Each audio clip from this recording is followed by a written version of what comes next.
Leo ni furaha tele kwamba Wakenya wameamua ni lazima hii serikali iende nyumbani. Kwanza wao waliua watoto wetu wa Gen Z. Gen Z hoye! Vijana hoye! Hebu onyesheni Gen Z namna hii, Gen Z.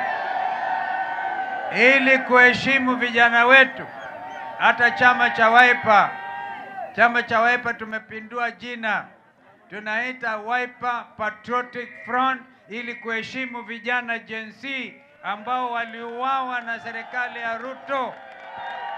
Na tumetangaza tarehe 25 mwezi huu, siku ambayo wananchi wa Kenya wakiongozwa na vijana wetu walienda kupeleka memorandum kwa bunge, na wengi wenye bunge walienda chini ya mtaro. Wanaogopa vijana, ijapokuwa mjumbe wa Voi na mjumbe wa Mwatate wao walipokea barua ya vijana, wengine walijificha.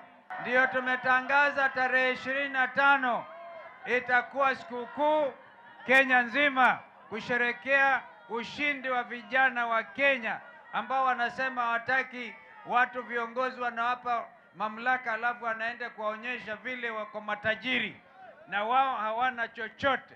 Wao wanatafuta angalau kuweka chakula juu ya meza, na wengine wanaenda wananunua masaa milioni 2 na kusema mtadu what? Mtadu